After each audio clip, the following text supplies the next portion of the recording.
Well, he never particularly liked that drink. He knew that it's good for him, and he tried it, and he was even growing wheatgrass, but he never would just go for it. And this moment, he dreamed about wheatgrass juice. He said, I suddenly felt like I could just drink like a big coffee mug of it. And the first thing he did when he was taken home, he sent Valya to the store. He said, take all our petty cash and go to the local health store and buy, like, here's a quarter jar, just as much as you could buy for that. And then he take all the pulp also. And when she brought it home, do you know what he did? He was squishing it in his mouth, and he said, oh, this is so sweet, this is so good. He drank it all, and he put it on his wand, and he just put all this pulp in there. The next thing he craved was sesame milk. Interesting that he didn't want anything else. He completely didn't want to eat. He just wanted to drink, and then he wanted to drink sesame milk. Valya was complaining to me. She said, he's been exploiting me. He made me to make him a pitcher of sesame milk every couple hours, and he was just drinking it like crazy. When I returned home in 2 days, I was horrified by the big ball he developed on his clavicle. And I thought, it's a tumor. And I took him to the doctor, to emergency. And it was the same doctor who took him in 2 days ago. And the doctor said, oh wow, what a miraculous healing is going on. There's a medical doctor said that. I said, what do you mean healing? Look at this, it's like an orange size. It's the size of an orange. He said, that's a natural cast that body creates.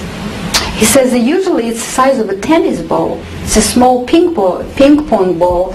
That's calcification. It happens temporarily, and after maybe 2-3 months, then it dissolves completely.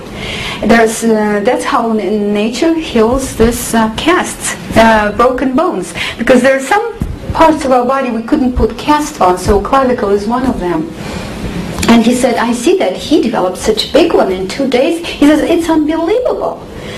And then when he was just taken by emergency, they told him, by ambulance, they told him that he will have to wear braces for 6 months, that he will have to forget about snowboarding for this winter, he won't be able to take shower for like 4 to 6 weeks, he won't be able to move his arms for 12 weeks, and they told him he'll have to take painkillers. He didn't do any of that. In 4 weeks, he was swinging on a rope in Hawaii when we were doing our next class. In 4 weeks. So this cast, it was because he was craving calcium. Sesame milk has lots of calcium. The doctor also says that usually when people have broken bones, they lose teeth because the calcium is drawn from different bones to the sick part of the body where the healing is going on. And because he was craving wheatgrass juice and sesame milk for several days, he had plenty of calcium, and none of his bones suffered from leaking calcium. So isn't it wonderful? Wouldn't we all want to have that kind of health insurance? I want to remind you and emphasize that our body never makes mistakes. We've been programmed to believe that we have to manage our body, we have to order what to do, we have to take charge of the body. I don't believe so. I think body is miraculous. It has a very high intellect, and it has wisdom, and it never makes mistakes. If you don't believe me, let's make an example. I quickly run around and poke everybody in everybody's left eye with my finger, and we'll see which eyelid will blink, left or right. And we'll see if it could be possible. Can you imagine that I'll poke in the right eye and the left eye will blink? Can that be possible? No. The correct eyelid will blink without you even thinking about this. How does the body know? Can you answer that question? How does the body know? It knows everything it needs to know. We think that we have to do something to the body. We should respect it. It lived on this planet for so many millions of years. It knows everything the best.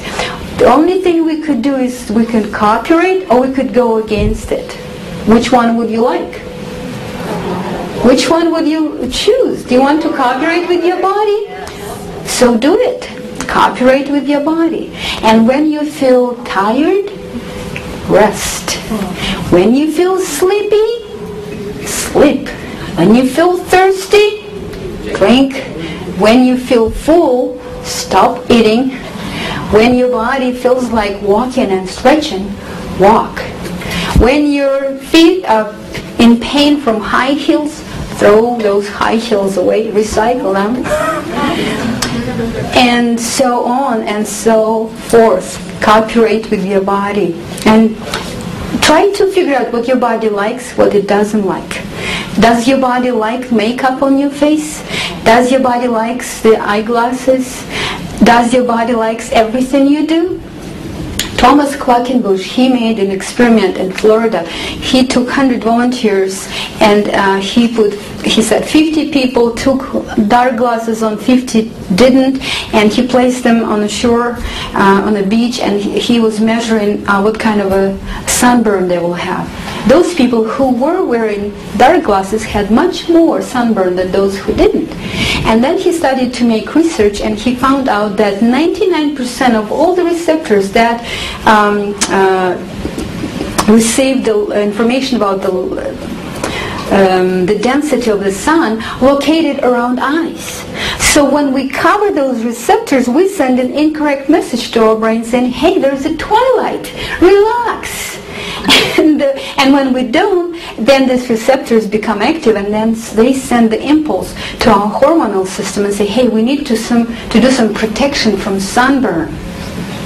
Yet we all think we're so smart by putting dark glasses on. Then when we keep all those dark glasses on, we begin to lack vitamin D. Tom Quackenbush, in his book Relearning to See, he states that we absorb most of vitamin D by this part of our body. And if it's always covered with glasses, either clear glasses or dark glasses, because clear glasses also have UV protection in them, we begin to develop lack of vitamin D. What is the sign of lack of vitamin D? Is irritability by the sunshine. When you have to squint, that means you already lack vitamin D, roughly. And then when you squint, then you want to wear more dark glasses, and then you're trapped in a vicious circle. I remember how I was always irritated by bright light or snow or sunshine, and then I would always have lines here. And then now, when I learned this from Tom Quackenbush, I threw away all the dark glasses we had in my family, and I stopped wearing them no matter where I go. Whether I go to the equator or whether I go to the snow country, I don't wear dark glasses. And I don't have any more lines because I'm not irritated anymore by the sun. Now he also teaches about yawning, how important it is to yawn. He says when we're yawning, what happens is the bulb of the air goes up and it pushes on the pituitary gland and it squeezes some hormone with tears in our eyes that protects our vision. When we suppress the yawning, we make our vision poorer. Everything that body does, it does so perfect. We think we're so smart and we constantly interfere with the body. We don't let it be healthy. We don't let our body to have good vision, good hearing. The hearing. When we live in big city, the body adjusts to the noise and it becomes about 30% deaf from cars. Because cars are very noisy, but we don't notice how noisy they are because we have about 30% deafness when we live in a big city.